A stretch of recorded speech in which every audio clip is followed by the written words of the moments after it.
Proclamer ces paroles, je suis à toi, mon cœur ne bat que si tu vis en moi. C'est fort.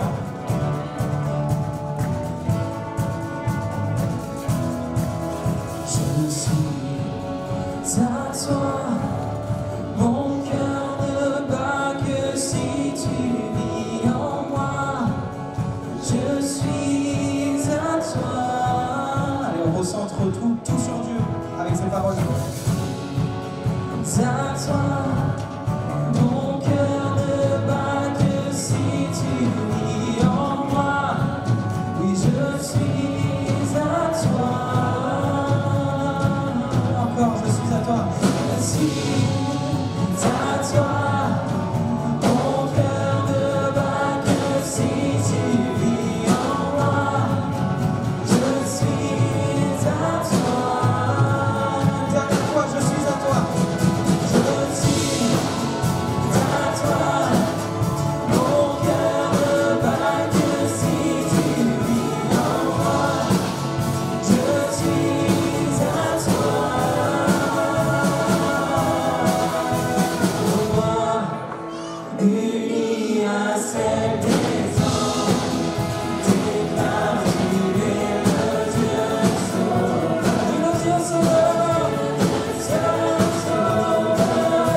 On va partager ensemble quelques versets dans l'Écriture et puis après nous reviendrons pour louer Dieu, pour l'acclamer, pour l'adorer en esprit et en vérité.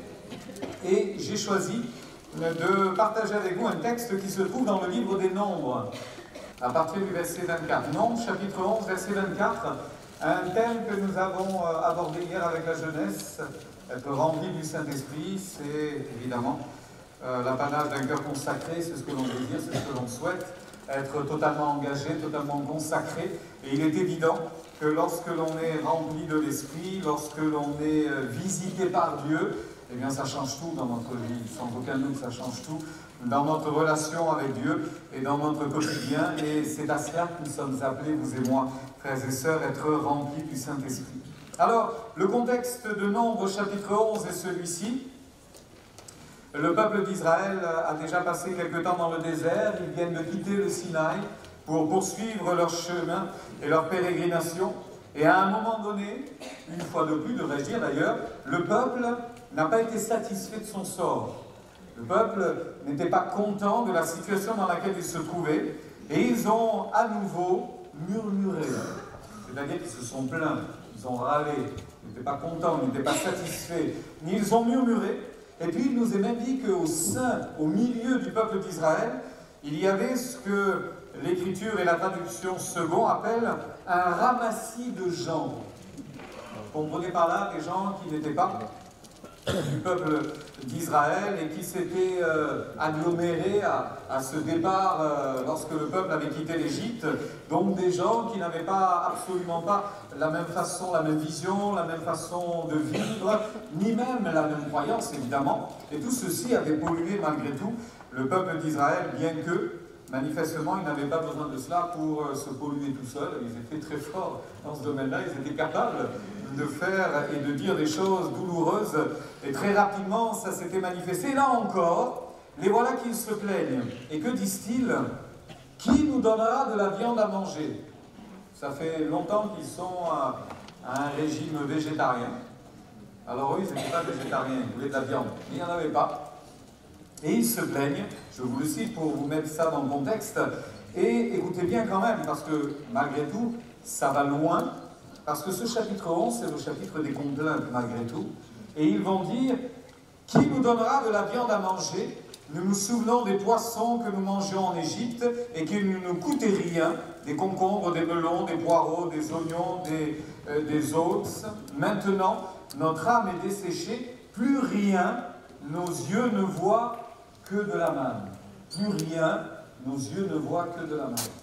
Alors il y a eu évidemment Dieu qui s'est mêlé de l'histoire et qui n'était pas du tout satisfait, pas du tout content de cette attitude. Et Dieu a réagi avec autorité, avec force, et ça a été très très difficile pour le peuple. Et à un moment donné, Moïse a mal vécu cette situation. Et il va s'adresser à Dieu en disant, mais je ne peux pas tenir ce peuple, je ne peux pas le porter, je ne peux pas le supporter, c'est trop lourd, c'est trop difficile pour moi, j'y arrive plus. Et Dieu va lui dire, eh bien choisis des hommes avec toi, choisis des hommes avec toi. Et voici ce que nous lisons, verset 24. Moïse sortit et rapporta au peuple les paroles de l'Éternel. Il assembla 70 hommes des anciens du peuple et les plaça autour de la tente. L'Éternel descendit dans la nuée et parla à Moïse et prit de l'esprit qui était sur lui et le mit sur les 70 anciens. Et dès que l'esprit reposa sur eux, ils prophétisèrent, mais ils ne continuèrent pas. Il y eut 2 hommes, l'un appelé Eldad et l'autre Médad, qui étaient restés dans le camp et sur lequel l'esprit reposa, car ils étaient parmi les inscrits, quoiqu'ils ne fussent point allés à la tente. Et ils prophétisèrent dans le camp. Un jeune garçon courut l'annoncer à Moïse et dit, Eldad et Médad prophétisent dans le camp. Et Josué, fils de Nun, serviteur de Moïse depuis sa jeunesse, prit la parole et dit, Moïse, mon Seigneur, empêche-les. Et Moïse lui répondit, es-tu jaloux pour moi? Puisse tout le peuple de l'Éternel être composé de prophètes, et veuille l'Éternel mettre son esprit sur eux. Et Moïse se retira au camp, lui et les anciens d'Israël. Amen. Amen. Ils ont tous, ces 70, étaient remplis de l'esprit, les 68 d'un côté et les 2 de l'autre, qui n'avaient pas été au lieu de rendez-vous, qui ne s'étaient pas déplacés. Je ne sais pas pourquoi d'ailleurs, ils ne s'étaient pas déplacés, mais ils n'y étaient pas. J'en reviens à ce contexte qui est important, ce fameux chapitre 11. Celui des complaintes. Moïse est fatigué, il est lassé, il est assez découragé, il se dit c'est très très difficile, j'ai beaucoup de mal, j'ai beaucoup de peine avec ce peuple, et évidemment l'Esprit de Dieu est sur lui. Alors ça peut paraître étonnant, mais quand l'Esprit de Dieu est sur vous, normalement vous avez le moral, normalement ça va, vous êtes en forme, l'Esprit de Dieu est sur vous. C'est pas comme ça que ça vous fait vous? Quand vous êtes visité par Dieu, ça va en général, hein. On se sent fort, on se sent même renouvelé, on se sent quelquefois même pousser des ailes, on se dit je vais me lever, aller combattre une armée en armes et je sortirai vainqueur parce que l'Éternel est avec moi, avec Dieu je ferai des exploits. Donc il y a des choses qui se passent en nous, la foi est ravivée, les promesses prennent forme, évidemment ça fait du bien. Mais Moïse arrive à un point où finalement il n'en peut plus, il en viendrait même à mettre en doute le Dieu des miracles, parce que quand le peuple demande de la viande, il se tourne vers Dieu en disant, mais comment vais-je faire? 600 000 hommes de pied, sans compter femmes, enfants et autres, donc on est à quelques millions, 2,5 millions de personnes qui sont là, mais comment je vais leur donner à manger? Faudrait-il sacrifier tous les troupeaux que l'on a? Et ça ne suffirait même pas. Ça ne suffirait même pas. C'est curieux, lui qui a vu la gloire de Dieu, la mer Rouge qui s'est ouverte, les eaux de Mara qui ont été dépolluées, voire même un rocher qui a été frappé, le rocher d'Oreb, de l'eau en a jailli. Il a vu des choses incroyables. Et puis, malgré tout, il bute sur cette circonstance, sur cette situation. Et pourtant, il est rempli de l'Esprit. Il est rempli de l'Esprit, mais c'est difficile.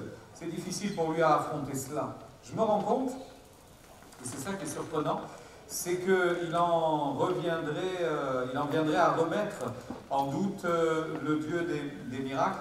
Et ça, c'est douloureux parce qu'il ne va pas être contrarié. S'il se met à douter, il n'y a personne qui va lui dire « Moïse, Moïse, ressaisis-toi ». Il semblerait que lui seul soit rempli de l'Esprit. Voyez l'intérêt lorsque Moïse répond à l'injonction de Dieu qui lui dit « Écoute, je vais prendre de l'Esprit qui est sur toi et je vais le mettre sur 70 autres ». D'ailleurs, c'est la deuxième fois que Moïse entend parler d'un travail collaboratif. Quelques temps plus tôt, son beau-père était venu lui rendre visite et voyez comment Moïse gérait un petit peu la situation. Et il va lui dire « Mais tu ne vas jamais t'en sortir là. Tous les matins, du matin jusqu'au soir, tu t'occupes des gens, ils viennent vers toi, ils t'expliquent leurs problèmes. » Parce qu'en fait, ils avaient plus de problèmes de voisinage, des problèmes avec d'autres personnes, enfin des conflits humains, des conflits de société. Ils en avaient mais par-dessus la tête, et à chaque fois on venait voir Moïse. Moïse, il faut que tu me fasses justice. Moïse, il faut que tu me donnes raison. Et regarde, il passait sa journée à ça. Et son beau-père, tout simplement plus sage que lui, et vu de l'extérieur, va lui dire, mais tu vas mourir si tu continues comme ça. Tu ne vas pas t'en sortir, c'est impossible. Il faut que tu choisisses parmi le peuple des chefs de milliers, des chefs de centaines, des chefs de dizaines. Bref, tu établis des permanences un peu partout dans le camp et que toutes les affaires assez simples, assez communes soient réglées par ces gens-là. Et si vraiment il y a un gros problème, alors ils viennent vers toi. Ils viennent vers toi et à ce moment-là, tu géreras la situation. Mais tu ne peux pas tout faire. Et Moïse l'avait fait. Et là, on se retrouve dans un autre contexte, dans une autre circonstance, où Dieu encourage Moïse à nouveau à faire cela. Ne le fais pas tout seul. Tu as besoin d'être accompagné, tu as besoin d'être aidé. Choisis 70 anciens parmi le peuple et qu'ils soient avec toi. Quand ils vont être remplis de l'esprit, ces 70, vous avez vu qu'il y en a deux qui n'étaient pas au rendez-vous, ils étaient ailleurs. On vient rapporter la nouvelle parce qu'eux aussi, ils ont été saisis par l'Esprit de Dieu là où ils étaient. C'est assez étonnant ça. Ils ont été remplis de l'Esprit tout d'un coup. Et puis, au moment où ils se mettent à prophétiser, un jeune garçon vient voir Moïse en disant « Il se passe des choses bizarres dans le camp. Il y a des choses, semble-t-il, incontrôlées, incontrôlables. Il faudrait peut-être que tu ailles voir. » Et même Josué, qui pourtant avait été à bonne école, il avait été avec Moïse depuis sa jeunesse.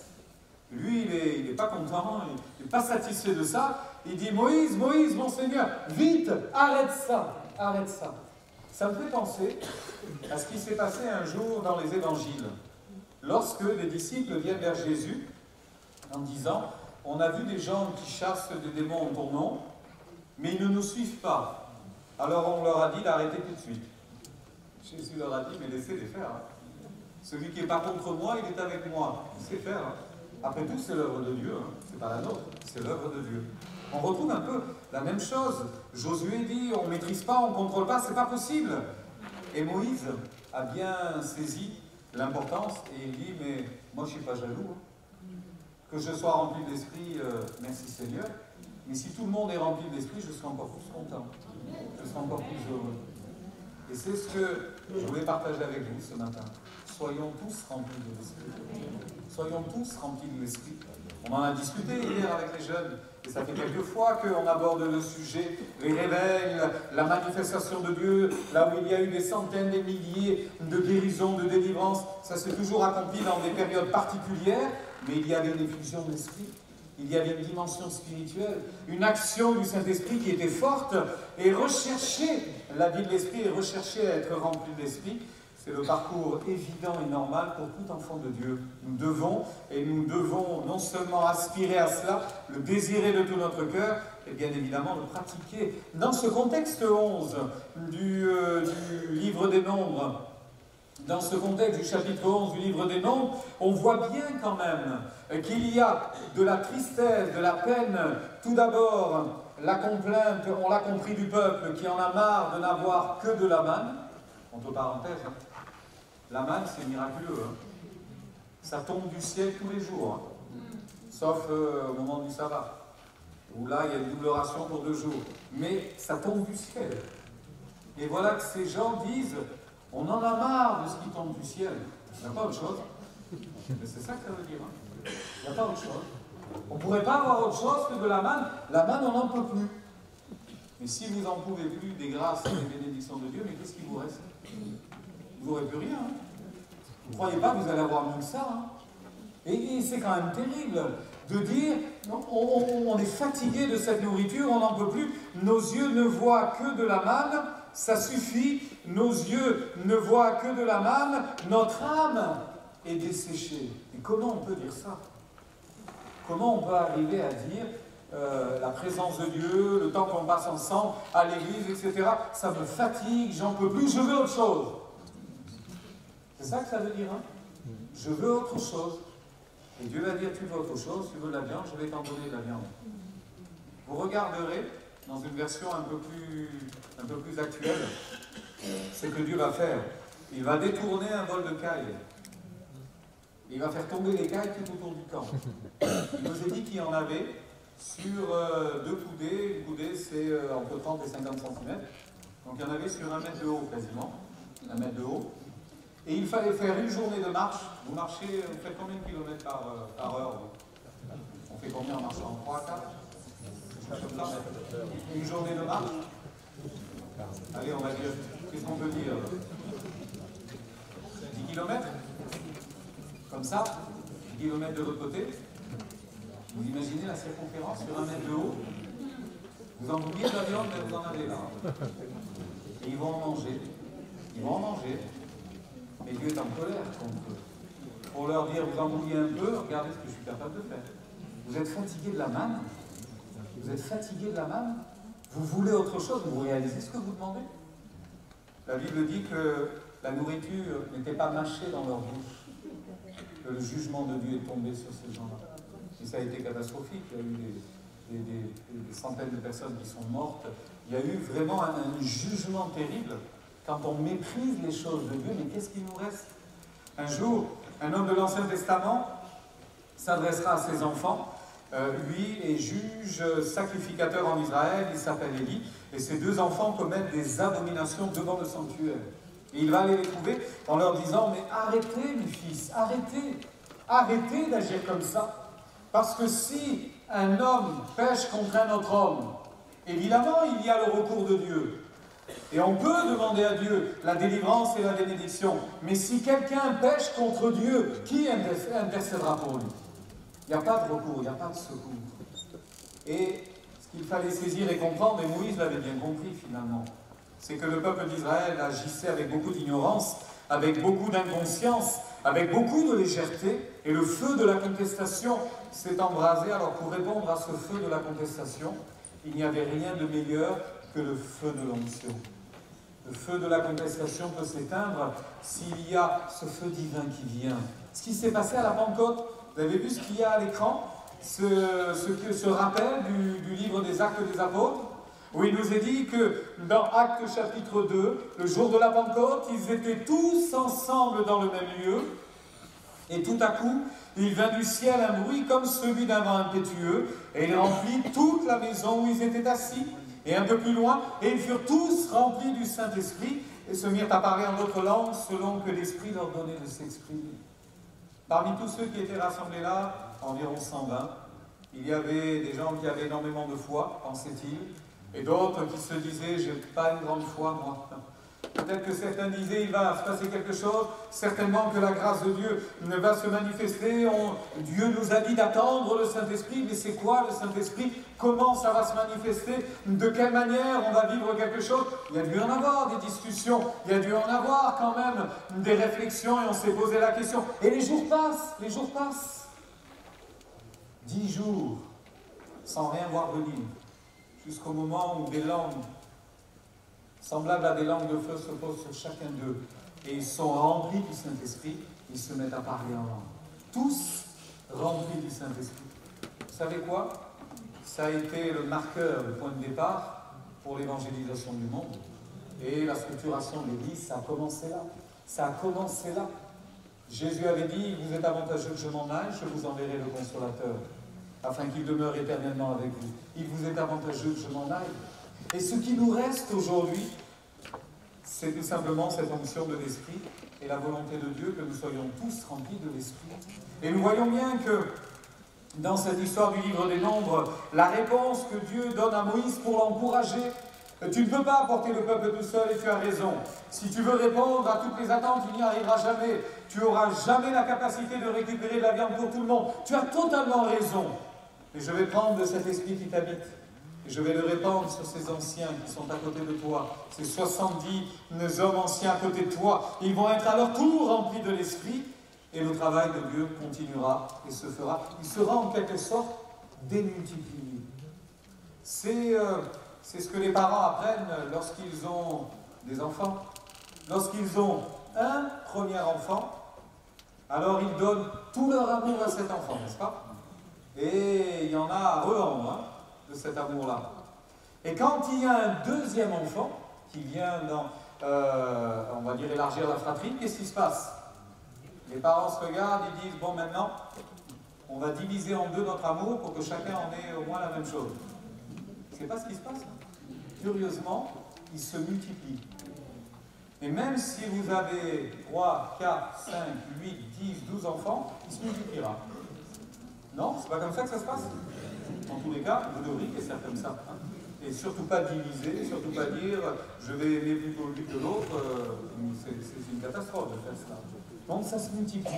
Et ça, même quelquefois, dans le cœur des jeunes parents, c'est assez difficile à saisir en disant oh, comment on va faire? Mais comment on va pouvoir donner autant d'attention? Mais comment on va y arriver? Eh bien, on y arrive. C'est miraculeux. Eh bien, cet esprit qui se répand, cet esprit qui est pris sur Moïse pour être partagé avec les autres, ce n'est pas une division, c'est une multiplication. C'est pas qu'on en enlève et qu'il en aura moins.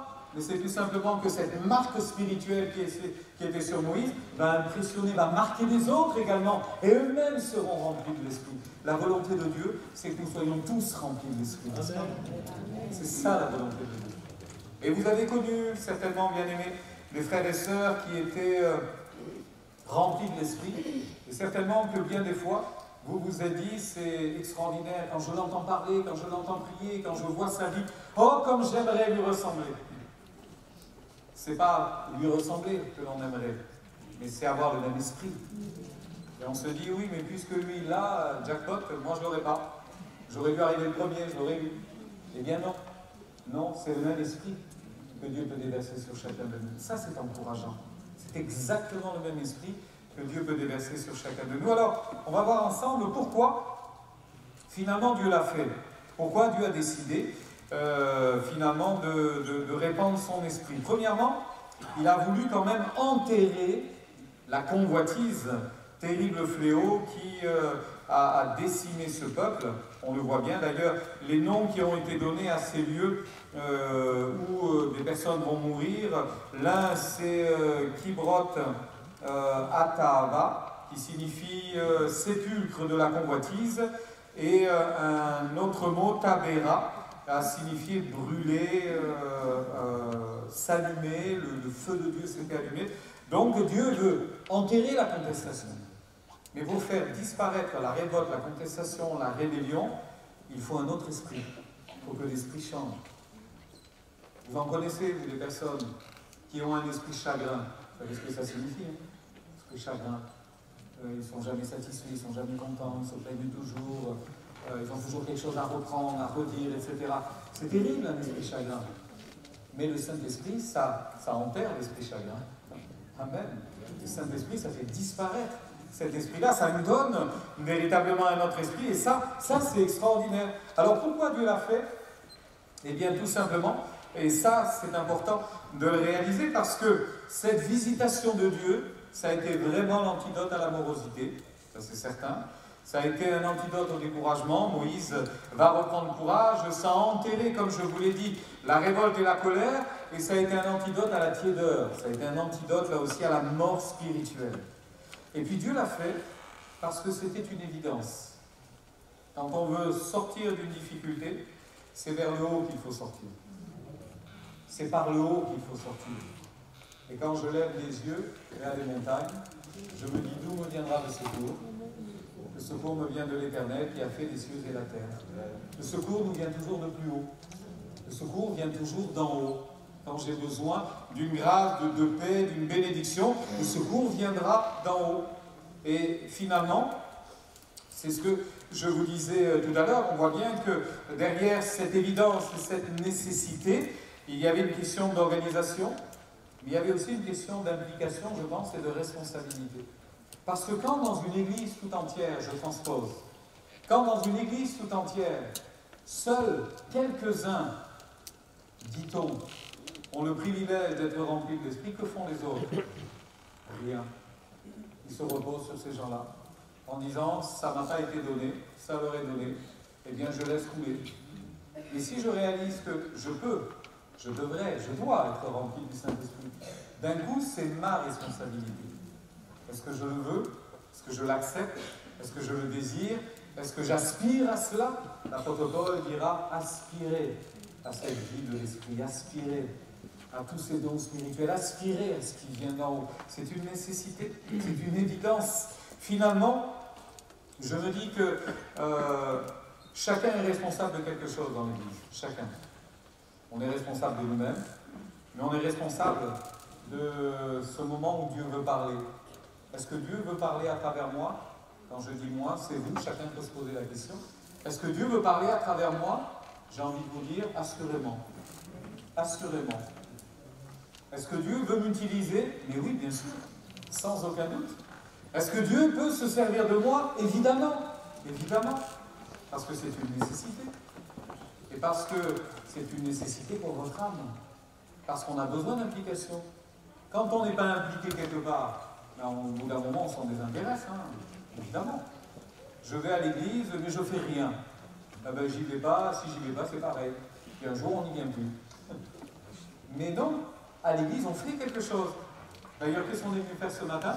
Offrir à Dieu un culte qui lui soit agréable, n'est-ce pas? Offrir à Dieu un culte qui lui soit agréable. Et à la fin du culte, quand on va s'en aller, on ne va pas se dire « Alors, tu as eu un bon culte? Il était bien ton culte? Oui, j'ai eu un bon culte. » Mais on va regarder vers le ciel en disant « Seigneur, il t'a plu ce culte-là ?» Parce qu'il n'est pas pour nous, le culte, il est pour lui. Hein. On apporte quelque chose à Dieu. On vient offrir à Dieu, évidemment, notre adoration, notre culte. Et comme je le disais en introduction, au moment où l'on priait, mais que l'on puisse l'adorer en esprit et en vérité. En esprit et en vérité également. Alors Dieu l'a fait parce que c'était nécessaire, et c'était une nécessité. Alors comment Dieu l'a fait? Eh bien, on le voit bien à l'écran, il a choisi ces fameux 70. Alors évidemment, ça vous paraît comme une sélection, puisque tout le monde n'a pas été choisi parmi ces 600 hommes en armes et puis tout le reste du peuple. Il en a choisi que 70. Mais finalement, ça répondait à des critères. Exactement comme quand le beau-père de Moïse va parler à Moïse en lui disant « Tu ferais bien de choisir des chefs parmi tout le peuple et qui viennent te soulager dans toute la gestion de ce peuple. » J'ai trouvé à lui dire, écoute, choisis parmi tout le peuple des hommes capables, craignant Dieu, des hommes intègres, ennemis de la cupidité. En fait, choisis des hommes droits, intègres. Quand je dis des hommes aujourd'hui, on peut largement dire des hommes et des femmes intègres, droits, qui finalement sont également capables, évidemment, sont capables. Alors c'était pour des choses très terre à terre, hein, mais d'une manière spirituelle. D'une manière spirituelle. Dieu peut nous remplir de son esprit, Dieu peut le faire, mais comment pourra-t-il le faire? Eh bien tout simplement en, premièrement, regardant notre cœur et en choisissant celui qui est droit et intègre. Entre parenthèses, droit et intègre, ça ne veut pas dire parfait. Si seulement ça pouvait dire parfait, ce serait bien. Sauf que, ben, on n'est pas encore. On a encore un peu de chemin à faire. Hein. Un peu beaucoup même. Hein. On n'y est pas encore. Eh oui, on y sera parfait au ciel. Hein. La perfection, elle est là-haut. Mais on est sur le chemin de la perfection. On se perfectionne de jour en jour. Et l'Esprit nous aide à cela d'ailleurs, à ce perfectionnement. Et je me rends compte que, et en ce qui concerne cette effusion de l'Esprit, je pourrais parler de témoignage, à celui qui rend un bon témoignage dans sa vie de tous les jours, dans sa marche avec Dieu, celui qui, d'une certaine manière, ceux qui sont respectés par rapport à leur engagement vis-à-vis de Dieu. C'est un homme droit, c'est un homme intègre. Il n'en met pas plein la vue peut-être, il est plutôt discret, parce qu'il y a des gens qui sont discrets, il y a des gens qui sont en avant, mis en avant, ils ont les capacités pour ça, mais finalement devant Dieu on est tous pareils. Il regarde ce qu'il y a dans notre cœur. Et quand il voit l'honnêteté, la sincérité, l'intégrité, eh bien il bénit sans aucun doute. Et il les a réunis, Moïse. Il les a réunis au sanctuaire. D'ailleurs, le tabernacle, dans certaines versions, est appelé la tente de la rencontre. Ah, c'est intéressant ça. Parce qu'ici, on est à l'église de la rencontre. C'est pas mal quand même, hein? On est au bon endroit, sans aucun doute. Et on est plus de 70, mais après tout, depuis l'effusion de l'Esprit, c'est sur l'église tout entière que Dieu veut répandre son Esprit. Et il les a rassemblés. Il les a rassemblés finalement parce qu'il fallait qu'ils soient rassemblés. Vous savez, l'onction de l'Esprit, elle vient et elle crée l'unité également. Elle crée l'unité. Être uni, c'est bien, ça favorise cette dimension de l'esprit qui peut agir et interagir au milieu de nous. Mais non seulement tout faire et faire son possible pour être unis, c'est essentiel, mais lorsque le Saint-Esprit descend, alors il nous unit bien davantage. Il nous unit bien davantage les uns les autres. D'ailleurs, il répare les blessures, il pense les plaies, quand il y a des conflits, quand il y a des luttes, quand il y a des incompréhensions, quand il y a du non-pardon, etc. Quand il y a une effusion de l'esprit, les gens se réconcilient. Et oui, la famille de Dieu se soude. Solidement, les liens sont solidement entretenus par l'action de l'esprit, et l'Église est forte dans ce domaine-là, évidemment. Alors, qu'est-ce que ça nous apprend, tout ça?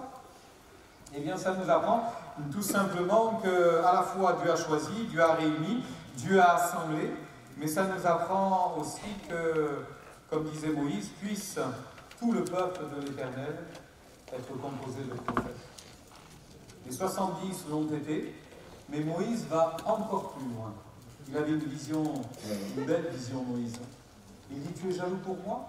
Parce que tu as peur que mon autorité en prenne un coup? Tu as peur qu'on me considère moins? Tu as peur qu'on m'écoute moins s'il y en a d'autres qui parlent? Eh bien, t'inquiète pas. Même si tout le monde devait parler, que chacun parle moins et moi le premier, ça ne me gênera pas. Je remarque que quand on est rassemblés, et quand le Saint-Esprit agit au milieu de nous, je remarque que c'est souvent les mêmes qui parlent en langue, les mêmes qui prophétisent, n'est-ce pas? C'est souvent les mêmes. Et ça se tient, comme je le disais hier à la jeunesse, à quoi? 5 personnes? Allez, soyons fous. 10 personnes sur 250? Ça fait peu quand même, hein? Et parmi les 240 autres, combien sont baptisés de l'Esprit? Une grande majorité, sans doute. Et si vous ne l'êtes pas, vous pouvez l'être ce matin. Vous allez l'être ce matin. Le Seigneur est présent au milieu de nous. Il va vous remplir de son esprit si vous le demandez simplement, si vous aspirez à cela, et si vous voulez l'adorer en esprit, en vérité, laissez faire, et le Seigneur va vous remplir, sans aucun doute. Mais la volonté de Dieu, c'est de parler, que tous soient remplis de l'esprit. C'est ça que Moïse a dit. Je n'ai pas de privilège à défendre, je n'ai pas d'intérêt personnel à défendre, j'ai rien à vouloir protéger. La seule chose qu'il souhaitait à la limite protéger, c'était la gloire de Dieu, que Dieu se manifeste et que rien ne vienne entraver sa gloire. Même Moïse a fini par douter. Vous l'avez vu, comment vais-je donner de la viande, une autre fois, avec ce fameux rocher qui a été frappé. Bref, il y a eu des batailles et des luttes, il y a eu des situations conflictuelles, certainement, et du découragement. Mais quand un seul est rempli de l'esprit, la charge est lourde. Mais quand tous sont remplis de l'esprit, la multiplication de la bénédiction est évidente sur chacun, c'est une réalité. Alors, plaise à Dieu que l'Église soit, parce qu'elle devrait être, mais plaise à Dieu qu'elle soit un espace où Dieu peut parler, un lieu de rendez-vous divin. Quand je viens à l'Église, c'est un lieu de rendez-vous, mais divin.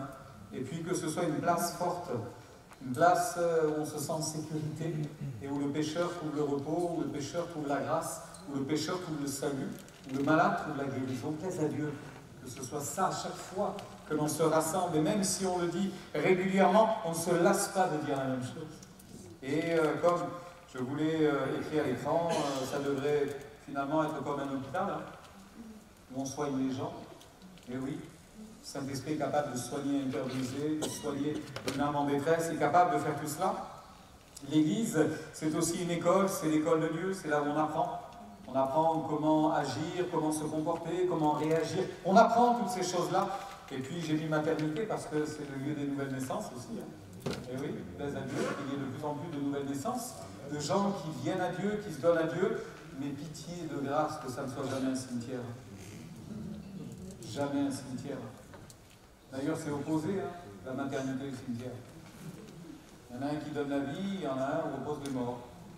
Que jamais on soit à ce point mort, que l'Esprit de Dieu soit silencieux à tout jamais, et que rien ne se passe, mais que ce soit plutôt le contraire. Alors, évidemment, on peut répondre à cette question, mais qui peut prophétiser dans ces circonstances, dans ces situations-là, mais qui peut prétendre être rempli de l'Esprit et adorer et louer Dieu?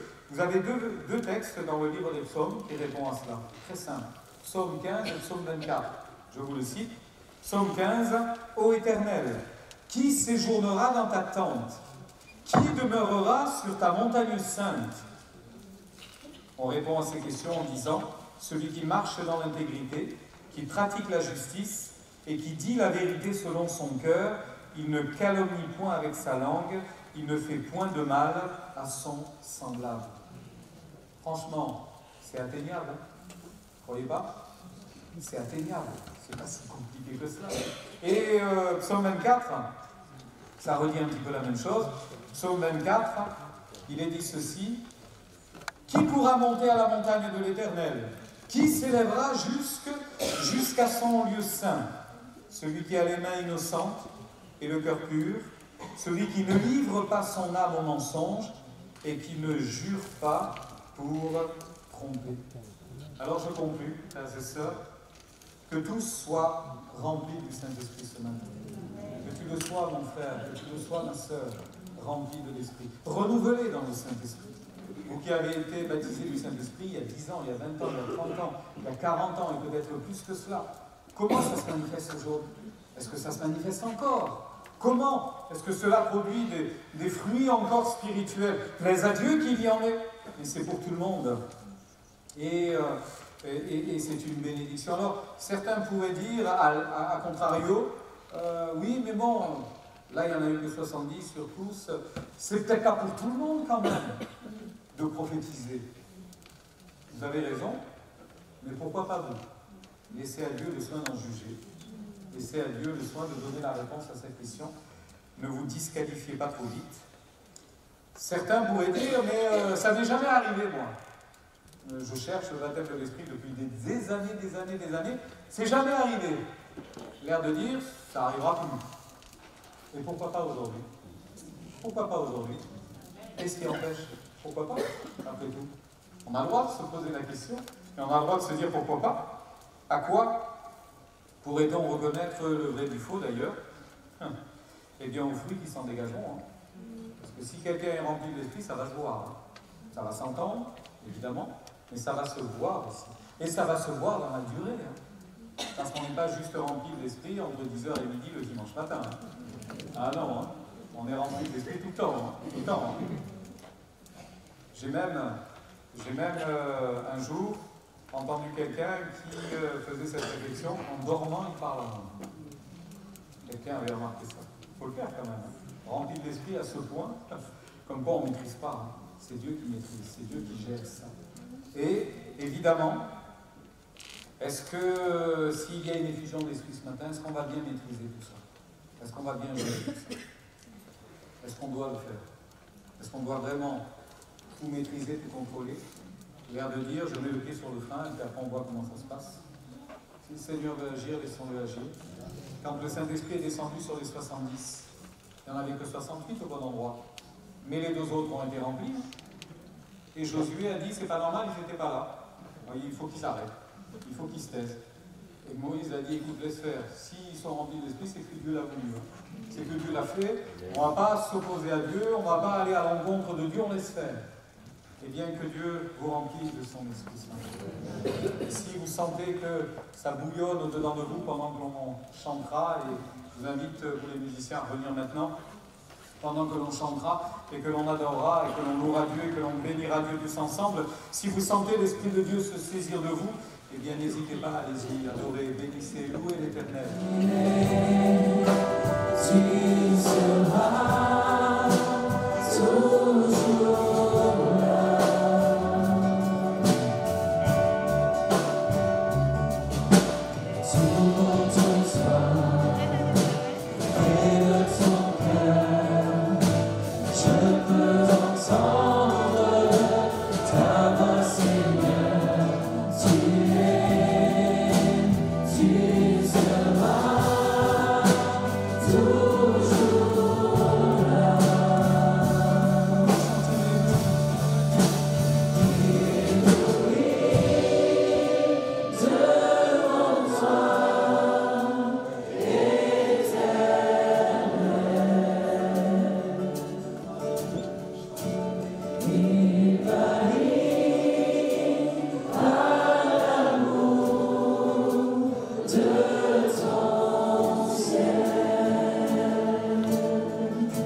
et